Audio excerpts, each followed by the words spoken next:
English football fans be about this kid? Is he the brightest prospect in English football at the moment?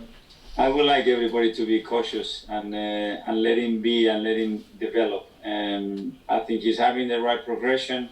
I think he's got the right people around him in his house, in his entourage. And then he's got the right teammates as well to support him all the time, giving confidence, keep his feet on the floor, but as well giving support and confidence. And then hopefully we can be the right coaches around him and the right club to see the player that he can be in the future. And it's not too serious an injury for him, he just came off as a bit of precaution? Hopefully not. He was limping, but I think he took a strong challenge there, and hopefully he will be fine. Just one final question from me. Obviously, the Everton-Manchester City game was called off last night. You might have seen suggestions that Spurs-Fulham may be called off tomorrow night, and a suggestion that there could be a 2-week or perhaps even longer break for the Premier League should the COVID cases continue to rise. Is that something you would be in favour of or dead against? Well, I will be in favour of protecting the welfare of the players, the staff, and everybody involved in the industry. And whatever decision that the government takes, we will support it, because for sure whatever decision is made is just to protect everybody. So we will be following the advice that we are given. Gracias. I think. Thanks, Jeremy. What an impact, Mikel, for Alex Lacazette. He set a new season best today. I mean, that's managerial brilliance and substitution, I'm sure. But 21 seconds, what an impact. I mean, it's a fantastic finish as well. I think this is what all the managers dream for, to bring people from the bench and win you the game like he's done tonight. I think he's been in a really good form in the last few weeks. He's been scoring goals. He's full of confidence. Today he had a sore back. He could not start the game, and he came on and won the game for us, which is massively important. As a finisher, he's just got all the ability in the world. He took that so coolly, didn't he? Even though he must be, cold coming off the bench. Yeah, I think it was a great move from Bukayo first to create the action that he did. But then I think, apart from the finish, it was his movement, the counter move that he made to create a space for himself, the touch and the finish. I think it was a brilliant goal. Just on Bukayo, the way he has played this season, the maturity he's shown, whatever he does next, he's just been remarkable, shown maturity beyond his years this season, hasn't he?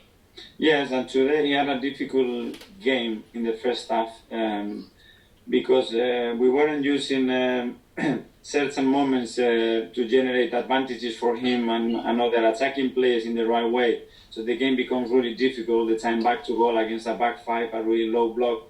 In the second half, the moment we started to play different balls and attack in a different way, they found more freedom, more space, and more capacity to unlock the situations and the block, and we created 4 or 5 big chances, and he was involved in most of them. And finally, for me, what does this do for you in terms of confidence and being able to build? It's 2 wins in 4 days. The table looks a lot more positive. It must bring a lot more confidence. Absolutely. In this period as well, we know how much we needed the wins. We had a really tough week, and it wasn't that much about performance. It was about the results. But you need the results to establish that confidence, as you mentioned. And now with 2 wins, I think everybody's in a much better mood. We have managed through this period to maintain our team spirit and our cohesion. Sometimes that is not easy to do, because obviously the frustration that comes out with defeats is usually normally affecting the team, and hopefully now we can go in a run of games and be more positive about it. Thanks so much. Well played today. Thank you.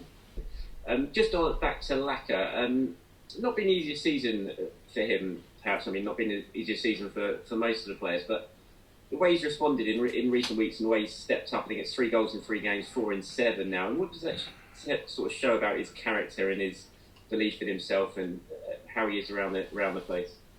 Now we need big players and the senior players to step up in these difficult moments, and he's doing that for sure. And front players need as well the teammates to support them and put them in situations like he had today as often as possible. And but at the same time, they have to step up and create these opportunities themselves. And I think Laka has been working really hard since I've been here his work has never been an issue. His goal scoring record could improve, but he's improving because he's so willing to do it for us. Did you say he had a sore back? That's why he didn't start. Because it must have been a difficult decision to leave him out, given how he played against Chelsea. Yes, it was, but he finished the game against Chelsea with some pain, and we had the opportunity to refresh that and use him as well in other moments. We didn't know if Ola could last for 90 minutes. We knew that Gavi wasn't going to last for 90 minutes for sure, so we had a substitution there and someone with a goal threat that we believed he was going to be needed. Can I ask, what did you say to him at half time? Because the difference in performance from first half to second half was pretty apparent. What did you say at half time? Well, we had two issues in the first half. First of all, the balls that we gave away, simple balls in our own half when we were open and under no real pressure, and that's where they generated one or two half situations. And the second one, the way we attack against that block, that we weren't efficient enough, we didn't have enough purpose. We didn't have the right intentions when the players around the ball with the movements and situations that we wanted to create. Where we talked about it and straight away it worked much better. Thank you. Well done. Thank you. In terms of what you're going to have perhaps in the window this year, this month in terms of finances, and also obviously you've been linked with Isco. Is he a player that would interest you this month? No, the last few results won't change our approach to the window, and obviously we cannot talk about an individual place. Can I ask you as well? Obviously, the both youngsters, Gabi and Saka, seem to kind of completely make a difference, and they were shouting a lot at Oba and some of the more senior players. Do you feel that that's perhaps what the team needed in terms of the youth and a little bit of a kick? The youth is great, but you need the senior people and the senior players around them to guide them, to control them, to give them support as well. And we've been playing with young players since I arrived here. I think we have given opportunity to many of those, and now they are maybe becoming more highlighted because the results that we had in previous weeks, and now the results that we are having with them a little bit more involved. But as well, I would like to really respect the senior players and the work that they've done for us through the year.